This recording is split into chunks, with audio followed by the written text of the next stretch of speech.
This episode is brought to you by Pure Energy Apothecary, a woman-owned skincare and wellness brand founded by my friend Dawn Lancaster. Dawn and I go way back, deep diving into essential oils. We shared a passion for creating intentional products, just like the ones Dawn continues to craft today with Pure Energy Apothecary. When Dawn said she wanted to offer you 20% off Pure Energy products, I was thrilled. Pure Energy products are handmade in Vermont with ingredients you can pronounce, and they smell amazing. They are rooted in real aromatherapy. Visit pureenergyvt.com and use the code PURECHANGE for 20% off just for being a part of the Change Happened community. Pure products, pure purpose, pure energy.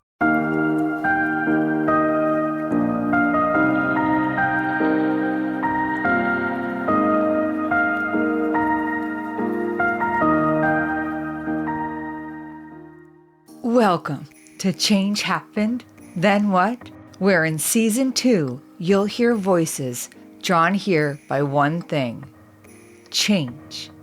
Each episode brings you a story of hope, unpolished and unfiltered, where stories got messy, where people questioned everything, but also where they found a way forward. And maybe, just maybe, you'll find your own next steps in their words. Because when life breaks open, that's often when the most beautiful truths finally have room to grow. I'm your host, Heather Holt, and I am so happy to have you here today.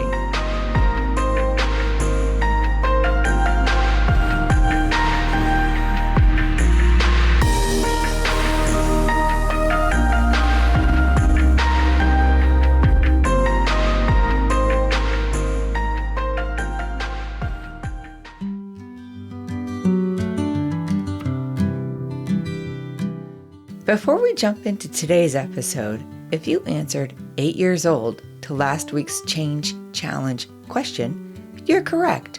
Your name has been entered into this month's drawing to win a super soft tee or a cozy trucker hat. Remember, stay tuned until the end of today's episode for this week's Change Challenge question, and you can submit your answer anytime at changehappenedpodcast.com.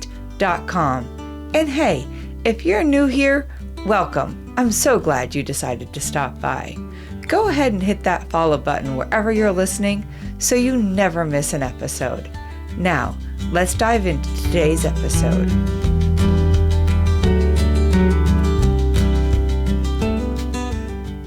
So, imagine this. You waited until later in life to get married and to start a family. You stepped outside the norm of what society tells you, trusting your own timing, your own rhythm, and then 29 weeks into your first pregnancy, after everything has been going beautifully, you're suddenly rushed to the hospital. But then, a miracle. Your baby boy is born crying, breathing, fighting, and for a moment, everything points to he's gonna be okay. Except, months later, mother's intuition starts whispering, then insisting, because the world isn't looking the way you thought it would. The milestones are different, the questions are bigger, and the answers, they are not coming easily. Today, you're gonna meet Michelle, a mother who never gave up on finding the truth, a woman who became a fierce advocate, not just for her own son, but for every family navigating the maze of complex children. Sit back, open your heart, and listen to this amazing story. I didn't get married until I was 36, and we didn't have a child until I was 38. So it was a geriatric pregnancy, right? That's what they call it. And even though you're like 38 and you're still under, in your 30s, you're geriatric. So, but it is what it is. Well, everything was going well. And then at 29 weeks, we went in for an ultrasound, and the ultrasound tech has this face. And then she walks out, and then comes in the doctor, and he's like, I need you to go to the hospital across the street right now. There is no amniotic fluid. He is very small. So I got there, and we're like, wait a second, like, are we going to have the baby now? What's happening, right? So we got to the hospital. They gave me all these things. They tried fluids. Basically, I was in the hospital for 3 weeks on bed rest. I couldn't even get up to go pee. It was awesome. And at 32 weeks, he had a decel, like his heart rate really slowed down. So they said, we got to have him, you need to have a C-section. So we went through that, and because he was 32 weeks, we didn't know if he was going to be able to breathe or not. And I remember when they got him out of me and he started crying, and I said, oh my gosh, he can breathe. I just remember the relief that I had when that happened. Like, I held him for 5 seconds, and they had to take him away from me because they needed to make sure, like, he was 3 pounds. He was tiny. So they needed to make sure that everything was okay and all that stuff. Needless to say, he was in the NICU for 4 weeks. And then, you bring him home and you go through, you're learning to become a mom. I remember these days all too well because my first child was also born premature. At 34 weeks, after 2 long weeks of doctors trying to keep him inside me, preparing him for the world, watching our vitals hour by hour as HELLP syndrome tightened its grip on my body. I remember the moment they said, it's time, we can't wait any longer. I remember the room shifting, I remember the fear, and I remember those same few seconds of holding him before they rushed him to the NICU, hearing that tiny little cry and thinking, okay, he's alive. He's here. Michelle and I share that beginning. 2 mothers who walked into motherhood earlier than expected. 2 babies whisked away before we had time to exhale. 2 hearts learning to beat again in the NICU. But this is where our similarities ended. Because where Michelle's journey goes from here is very different from mine. And what she discovers, what she fights for, will change everything she thought she knew. Oh my gosh, he wouldn't sleep, and we had all of these issues. And as he got older, we could tell that he wasn't speaking. We could tell that he didn't really know how to play. And so when you're going through this with a child that is a young child, the first thing that people go to is he has autism. But it never really fit in my mind that was what it was, because he was such a social kid. He wanted to talk. He wanted to participate. He wanted that human interaction. He just couldn't. For a while, I thought I was going crazy. Doctors were kind of looking at my husband going, she's making this stuff up. And, and I'm like, there's something going on here. I had that mama gut telling me. And I'm like, okay, I'm going to go and I'm going to take him somewhere because I need help. They wanted to diagnose him with autism. And I'm like, he doesn't have autism. But his first diagnosis was childhood apraxive speech because he couldn't talk. He grunted. He didn't talk until he was almost 4 years old. Drake's first diagnosis was CAS, childhood apraxia of speech, which in the simplest terms means this: the words are in his mind, but the pathway from his brain to his mouth doesn't fire the way it should. It's not a behavior issue, it's not a hearing issue, and it's not because he isn't trying. It's a neurological motor planning disorder. The brain knows exactly what it wants to say, but the signals that coordinate the lips, the tongue, and the jaw get scrambled on the way out. So sometimes the words come out clear, and then the next time it doesn't. Sometimes the sound is there, but the sequence of the sound isn't. It's inconsistent, unpredictable, and frustrating, not just for the child, but for any parent trying to understand what their baby is trying so hard to communicate. But Michelle is certain this is not the whole story. Doctors were quick to nudge her towards autism, a diagnosis that gets handed out fast, especially when a child's communication looks atypical. But Michelle's mama gut said otherwise. She could feel that something deeper, something more nuanced was happening. So she didn't accept the first answer, or the second, or the third. She kept pushing. She kept asking.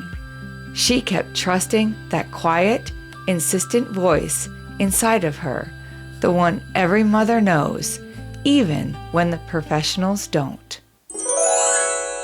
Give the gift of calm. Dear Sweet One lullabies are personalized, astrology-inspired stories set to soft, soothing music, each one handcrafted to bring peace and connection. Whether you're welcoming a new baby, searching for a meaningful gift, or simply craving a moment of stillness, these lullabies are a beautiful way to say you are loved. Visit changehappenedpodcast.com to order yours today. I was not going to just leave it alone. I was going to find the best people for him. That's just how I am. We flew to Connecticut, we came back, and we started the process. And then development delays are happening. And then, he can't read, he can't talk, he can't write. And ADHD gets diagnosed, and then OCD gets diagnosed, and then you start adding up. It's like a whole entire full sheet of diagnoses. And it wasn't until he was about 8 years old, and I finally found a doctor that was like, okay, let's do all these things. We did an MRI. We did a 24-hour EEG to see if he was having seizures. We did all kinds of things. And then it got to a point where, okay, let's look for genetics. We finally got it approved through insurance. And since everything else had been a no, everything was fine. Like the MRI, we didn't find anything. The EEG, there was nothing on it. When the genetic counselor called me, I was like, there's nothing, right? And I literally said it, like, yeah, just tell me there's nothing, right? And she's like, actually, he has a genetic disorder. It's called TBR1, and he is a de novo. And what that means is that me and my husband, we did not have it. For 8 years, Michelle, her husband, and Drake's entire care team lived inside what I would call the alphabet soup years. Diagnosis after diagnosis, label after label, one more acronym, one more theory, one more attempt to explain a child who didn't fit neatly into any box they tried to put him in. Every specialist meant well. Every label was supposed to bring more clarity, but something inside Michelle just wouldn't settle, because none of it, not one single diagnosis, fully connected the dots for her. So she kept going. She kept asking, kept refusing to accept partial answers for her child who deserved the whole truth. And then, after 8 years, it finally came. A rare genetic finding. So rare, in fact, that only a handful of cases have ever been documented worldwide. At the time of Drake's diagnosis, he was one of 40 that had been documented. Drake was diagnosed with a TBR1 de novo variant, a spontaneous genetic mutation that was not inherited. It isn't predictable, and it isn't caused by anything a parent did or didn't do. Remember this, because Michelle's about to tell you what she thought she did to cause this. Here's the simplest way to understand TBR1. It is a gene that acts like a master architect in early brain development. It helps guide how certain parts of the brain form, communicate, and process the world. A de novo variant means this change happened brand new, at conception, and was not passed down from either parent. When TVR1 is altered, it can affect things like communication, motor planning, sensory integration, cognition, emotional regulation, and overall neurodevelopment. In other words, in one single swoop, this tiny genetic mutation explained everything. All the challenges, all the questions, all the moments where Michelle's gut screamed, there is more to Drake's story. And she was right. She had been right for 8 long years. But here's the thing about Michelle, and you probably know this by now. She wasn't done, because getting the answer is one thing. Understanding how to help your child thrive with it and understand it, well, that's an entirely different journey. And Michelle was just getting started. For 8 years of my life, I thought that I ate too much Taco Bell and drank too much Dr. Pepper when I was pregnant with him, and that's why he had all the issues that he had. Like all the caffeine from Dr. Peppers and all that Taco Bell was what made him this way. And it was like, I'm serious. Like it was, it was like, okay, it's not that. Okay, I can breathe. But then it's like, okay, let's look into this. At the time, he was 1 out of 40 in the world. There was a Facebook group with about 40 parents in there, and that was it. There was like a very, very simple website, and that was it. That is all I had to go off of. And there was one study that they had done when they first found TBR1. So then you go, okay, what is this going to look like for him? I am the kind of person who, like, for me to get over something, I need to do something. I'm going to change things. And so I started advocating. I changed it into, I'm going to help others. Because when you serve others, you get away from your victim, the ugly part, the down, the depression. I chose to become an advocate, and now I am an advocate for other kids and for parents, and I'm teaching parents to become advocates for their kids. So when change happened in my life, I made it into, let's make this into a positive thing. Let's try to help other people. When Michelle talks about being an advocate and helping other children and parents, it's important to understand something right away. She's not just helping families with TPR1, not even close. Michelle spent the better part of 8 years inside the alphabet soup world, navigating evaluations, specialists, IEPs, meetings, therapies, school placements, insurance battles, in the endless maze of your child doesn't fit here, but we're not sure where he does fit. She learned the system because she had to. She became fluent in the language because Drake needed her to. And along the way, something shifted. Michelle realized she wasn't just advocating for her child. She was advocating for all children who think differently, communicate differently, learn differently, move through the world differently. And she has this beautiful, loving way of describing them, complex kids. Isn't that perfect? Not broken, not disordered, not challenging, just complex, rich, layered, brilliant humans who don't fit into the boxes the world sometimes insists on putting them in. And Michelle, she meets them exactly where they are. She helps families decode the system, find their voice, and understand their child's needs with compassion and clarity. As Michelle and I keep talking about advocacy, about Drake, about what she's learned along the way, I ask her how old Drake is and if she'll share a few stories with me. And friends, I have to share this one with you. He's 11 years old, and he is cognitively, he's about 6 years old. I'll tell you a funny story, though, and I don't know if I say, good job, buddy, or if I should say, don't ever do that again. I'm kind of in between. I woke up with him holding a bag with a donut inside. And I was like, where'd you get that donut? And it's like, I went to the donut store.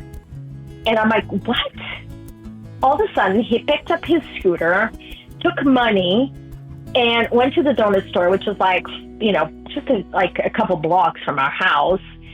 And then he came back and he was like so proud. Like, I took my money and I bought a donut on my own.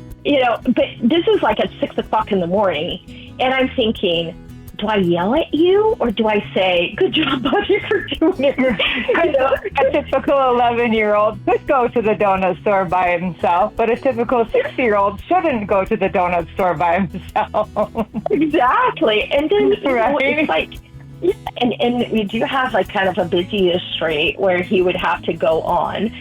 But I'm so proud of him. I'm so proud of him for doing it. Yeah. And I can't yell at him. I'll let Dad do it. I can't do it. I just love that story. The independence that Drake must have felt, going to get his donut, the quiet pride he must have felt inside, showing his mom that he could go on his own, the fearless confidence that all kids hold at that age. Even now, that small moment, it brings tears to my eyes, because I remember a time when one of my kiddos ventured off on their own. And sometimes when they surprise us like that and make us hold our breath, we as parents, we get scared. We wrap them in caution and protection, forgetting for a moment the feelings that are swirling inside them.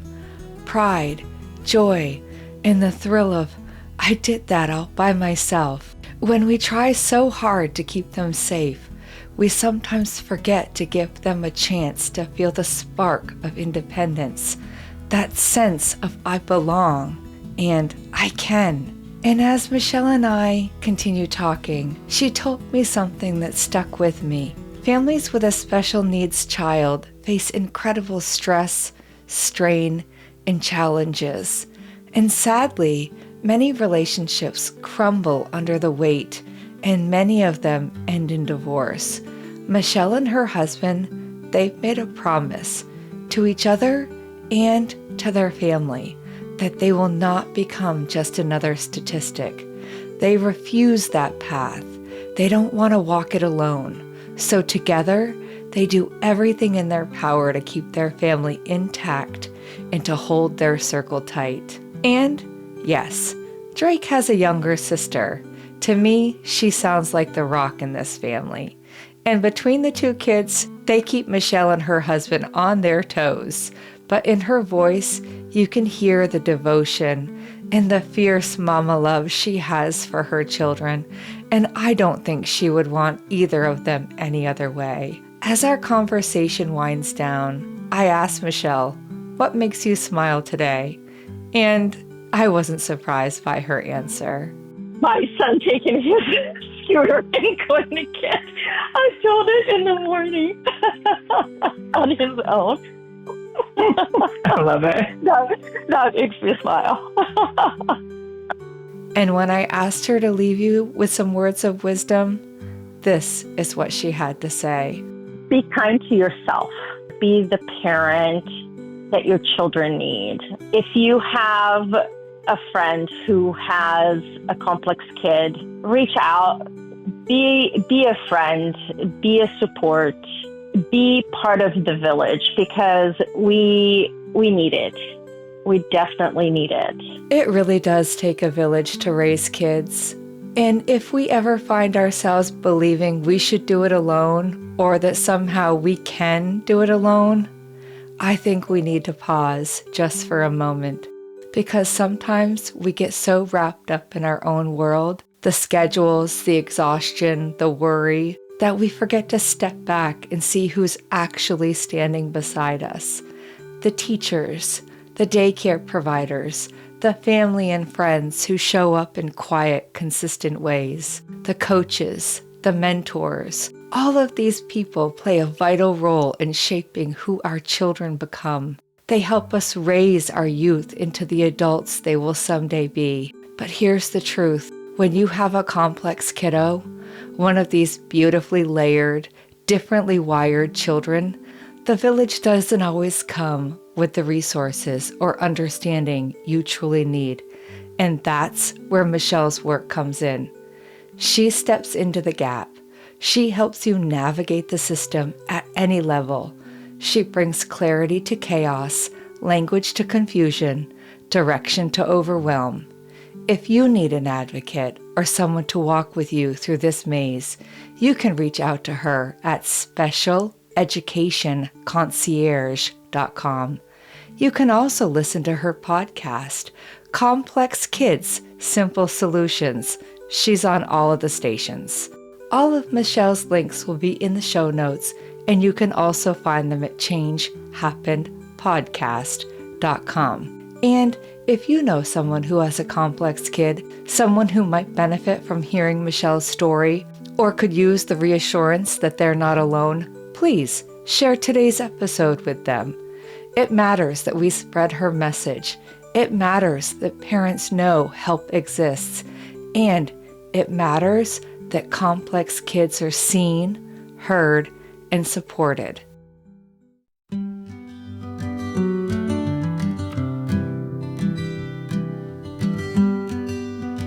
And for today's Change Challenge question, what did Drake bring back to his mom from the store? Head over to changehappenedpodcast.com to submit your answer and be entered to win this month's drawing for your chance to win a super soft tee or a cozy trucker hat. This month's drawing will be held December 16th. If this episode spoke to your heart, I'd love for you to visit changehappenedpodcast.com to join our monthly mailing list. It's also where stories like this continue, with blog reflections, more about each guest, and ways you can support the show. And if you've got 30 seconds, leaving a review or 5 stars helps more people like you find stories like this. Think of it as paying for your coffee at the local coffee shop. Change Happened, Then What? Is written, edited, and produced by me, Heather Holt, with the loyal background vocals from my 2 sidekicks, Waylon and Dalton. Until next time, keep smiling, and maybe let your dog produce your next big idea. There's always a reason to always choose joy. There's something deeper that the world can't destroy. Smile when you think you can't. Smile, get up and dance. Smile, there's a bigger plan. The storm only lasts for a while. So smile.